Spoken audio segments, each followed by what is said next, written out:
Assalamualaikum warahmatullahi wabarakatuh. Alhamdulillahirabbil alamin. Wassalatu wassalamu ala asrafil anbiya'i wal mursalin wa ala alihi wa sahbihi ajma'in, amma ba'du. Pertama-tama dan yang paling utama, marilah kita panjatkan puja dan puji syukur atas kehadirat Allah Subhanahu wa ta'ala yang telah memberikan nikmat dan kesempatannya kepada saya dan kelompok saya agar bisa menjelaskan atau menyampaikan materi dengan penuh berkah ini.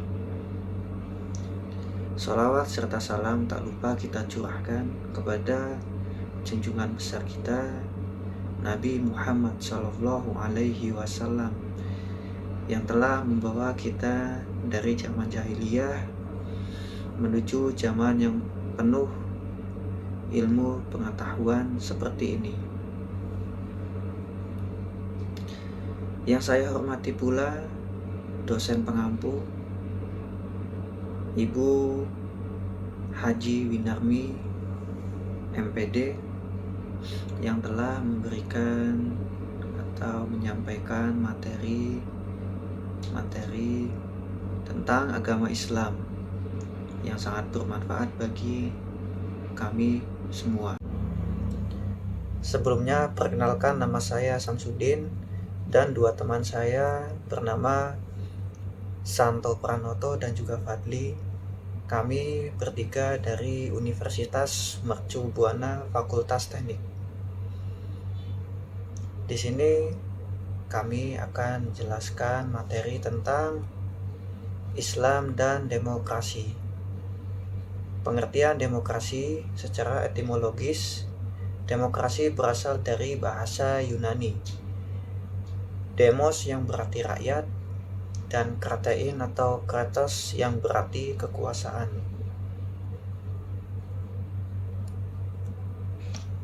Demokrasi menurut Henry B. Mayo, suatu sistem politik yang demokratis adalah sistem di mana kebijakan publik berdasarkan mayoritas oleh perwakilan yang tunduk pada kontrol rakyat, yang efektif pada pemilihan umum berkala yang dilaksanakan berdasarkan prinsip kesetaraan politik dan dalam kondisi kebebasan politik.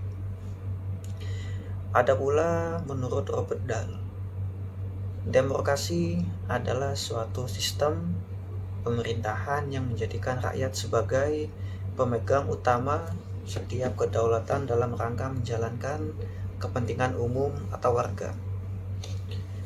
Demokrasi suatu bentuk sistem pemerintahan di suatu negara yang menempatkan rakyat sebagai pemegang kedaulatan tertinggi. Secara historis, perkembangan ide-ide demokrasi modern di dunia banyak diutarakan oleh orang-orang penting seperti pada tahun 1469 sampai dengan 1527 oleh Niccolo Machiavelli yang mengusung ide-ide demokrasi sekulerisme. Ada pula pada tahun 1588 sampai dengan 1679 oleh Thomas Hobbes yang mengusung demokrasi ide negara kontrak.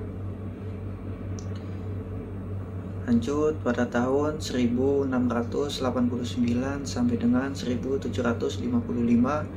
oleh John Locke yang mengusung gagasan tentang konstitusi negara dan liberalisme serta pemisahan kekuasaan dan lembaga federal. Lanjut pada tahun 1712 sampai dengan 1778 oleh J.J. Rousseau, ide pemisahan kekuasaan menjadi lembaga legislatif, eksekutif, dan yudikatif, serta ide tentang kedaulatan rakyat dan kontrak sosi.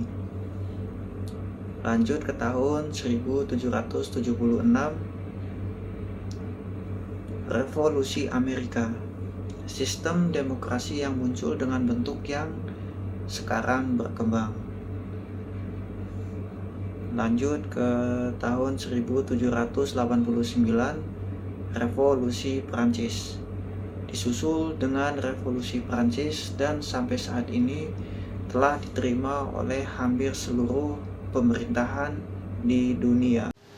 Kali ini saya akan menjelaskan tentang tujuan demokrasi, yaitu membentuk sebuah sistem yang apresiatif terhadap dasar-dasar manusia sebagai makhluk dan individu maupun anggota kelompok sosial yang berdaulat dan bermartabat.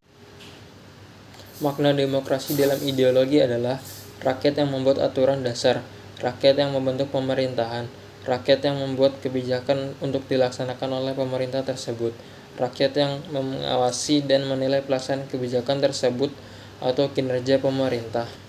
Kriteria demokrasi menurut Robert adalah 1. Kontrol atas keputusan pemerintah mengenai kebijakan secara konstitusional diberikan pada para pejabat yang dipilih.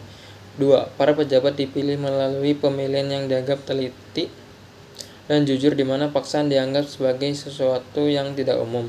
3. Secara praksis semua orang dewasa berhak untuk memilih dalam memilih pejabat. 4. Secara praksis semua orang dewasa mempunyai hak untuk mencalonkan diri pada jabatan-jabatan di pemerintah, walaupun umur untuk menduduki jabatan mungkin lebih ketimbang hak pilihnya. 5. Rakyat mempunyai hak untuk menyuarakan pendapat tanpa ancaman hukuman yang berat. 6. Rakyat mempunyai hak untuk mendapatkan sumber-sumber informasi alternatif.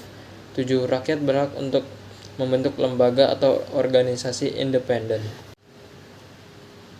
Hubungan agama dan demokrasi terdapat 3 pandangan atau model, yaitu 1. Model paradoksal atau model negatif. 2. Model sekuler atau model netral. 3. Model teodemokrasi atau model positif. Model paradoksal atau model negatif, bahwa antara agama dan demokrasi tidak dapat dipertemukan bahkan berlawanan. Tokoh penganut model ini Karl Marx, Max Weber, Nietzsche, dan Sartre. Pertama, argumen historis sosiologis yang menjelaskan bahwa sejarah agama memberikan gambaran peran agama yang hanya digunakan oleh penguasa, politik dan pimpinan organisasi keagamaan untuk mendukung kepentingan kelompok. Kedua, argumen filosofis yang menyatakan bahwa keterikatan pada doktrin agama akan menggeser otonomi dan kemerdekaan manusia, yang berarti juga menggeser prinsip-prinsip demokrasi. Ketiga, argumen teologis yang menegaskan bahwa agama bersifat deduktif, metafisis, dan menjadikan rujukan pada Tuhan tidak hadir secara empiris, sementara demokrasi adalah personal, empiris, konkret, dan dinamis. Model sekuler atau model netral. Hubungan agama dengan demokrasi bersifat netral, di mana urusan agama dan politik, termasuk demokrasi, berjalan sendiri-sendiri. Model teodemokrasi atau model positif, bahwa agama dan demokrasi mempunyai kesejajaran dan kesesuaian. Islam dan demokrasi. Terdapat 3 pemirikan antara Islam dan demokrasi. Islam dan demokrasi adalah 2 sistem yang berbeda. Kelompok ini sering disebut sebagai kelompok Islamis atau Islam ideologis sebagai sistem alternatif demokrasi, sehingga demokrasi sebagaimana konsep Barat tidak tepat dijadikan acuan dalam kehidupan berbangsa dan bernegara. 2. Islam berbeda dengan demokrasi. Kelompok ini menyetujui adanya prinsip demokrasi dalam Islam, tetapi tetap mengakui adanya perbedaan antara Islam dan demokrasi apabila demokrasi didefinisikan secara prosedural, seperti yang dipaham dan dipraktikkan di negara-negara Barat. Sebaliknya, jika demokrasi dimaknai secara substantif, yang kedaulatan di tangan rakyat, Islam merupakan sistem politik yang demokrasi. 3. Islam membenarkan dan mendukung demokrasi. Kelompok ini sering disebut dengan kelompok moderat atau liberal. Menurut sistem nilai yang membenarkan demokrasi seperti yang sekarang dipraktikkan di negara-negara maju, penerimaan ini disebabkan apa yang dianggap prinsip-prinsip demokrasi sesungguhnya juga terkandung dalam ajaran Islam. Islam membenarkan dan mendukung demokrasi. Nilai-nilai demokrasi yang bisa digali dari sumber Islam yang kompatibel dengan nilai-nilai demokrasi dikemukakan oleh Huwaidi dan Muhammadiyah Al-Din Rais adalah 1. Keadilan dan musyawarah. 2. Kekuasaan dipegang penuh oleh rakyat. 3. Kebangsaan adalah hak penuh bagi semua warga negara. 4. Persamaan di antara sesama manusia. 5. Keadilan untuk kelompok minoritas. 6. Undang-undang di atas segalanya. 7. Bertanggung jawab pengusaha kepada rakyat.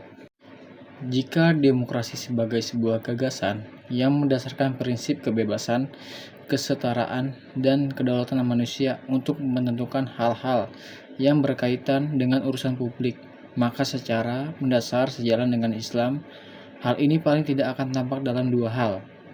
Pertama, pada ajaran Islam tentang nilai-nilai kehidupan yang harus dijadikan acuan. 1. Al-Musawah atau persamaan derajat kemanusiaan di hadapan Allah Subhanahu wa taala. Kedua, Al-Huriyah, kemerdekaan atau kebebasan berdasarkan pertanggungjawaban moral dan hukum baik di dunia maupun di akhirat. Ketiga, Al-Ukhuwah, persaudaraan sesama manusia. Keempat, Al-Adalah, keadilan yang berintikan kepada pemenuh hak-hak manusia sebagai individu maupun sebagai warga masyarakat. Kelima, Al-Syura, musyawarah, di mana setiap warga masyarakat berhak atas partisipasi dalam keputusan bersama. Keenam, Al-Mas'uliyah, responsibility, prinsip pertanggungjawaban yang dipikul oleh setiap pemegang kekuasaan. Yang kedua, ajaran Islam tentang hak-hak yang harus diusahakan pemenuhannya oleh diri sendiri maupun masyarakat negara yang meliputi 1. Hifz al-nafsi, hak hidup. Kedua, Hifz al-din, hak beragama. Yang ketiga, Hifz al-aqli, hak untuk berpikir. Keempat, Hifz al-mal, hak milik individu atau property right. Kelima, Hifz al-ird, hak mempertahankan nama baik. Keenam, Hifz al-nas, hak untuk memiliki dan melindungi keturunan. Di mana dalam Quran surat Asy-Syura ayat 38 dijelaskan tentang Islam dan demokrasi atau musyawarah dengan ayat yang berbunyi wala zina stajabu li rabbihim wa aqamus sholata wa amruhu syura bainahum wa mimma razaqnahum yunfikun, yang artinya, dan bagi orang-orang yang menerima, mematuhi seruan Tuhannya dan mendirikan sholat, sedang urusan mereka diputuskan dengan musyawarah antara mereka, dan mereka menafkahkan sebagai dan rezeki yang kami berikan kepada mereka. Jadi kesimpulan dari materi yang telah kita jelaskan tentang Islam dan demokrasi adalah 1. Hubungan antara Islam dan demokrasi memiliki beberapa perbedaan dan pandangan. Islam dan demokrasi dapat dijalankan secara bersamaan dengan prinsip yang sesuai dengan agama Islam, yakni al-musyawah atau persamaan, al-huriyah atau kemerdekaan atau kebebasan, al-ukhuwah atau persaudaraan sesama manusia, al-adalah atau keadilan, al-syura atau musyawarah, dan al-mas'uliyah atau tanggung jawab. Yang kedua, nilai-nilai demokrasi dapat diintegrasikan dengan Islam dalam kehidupan, terutama dalam menciptakan pemerintahan dan kehidupan masyarakat yang aman, sejahtera, damai, dan bahagia, tidak bertentangan dengan ajaran Islam yang bersumber dalam Al-Quran dan hadis. Sekian penjelasan dari saya dan kelompok saya. Jika ada kata-kata atau materi yang kurang jelas, saya pribadi dan mewakili kelompok meminta maaf sebesar-besarnya, karena di dunia ini tidak ada yang sempurna. Yang sempurna itu hanya milik Allah Subhanahu wa Ta'ala. Sekian dari kelompok saya. Wabillahi taufik wal hidayah. Wassalamualaikum warahmatullahi wabarakatuh.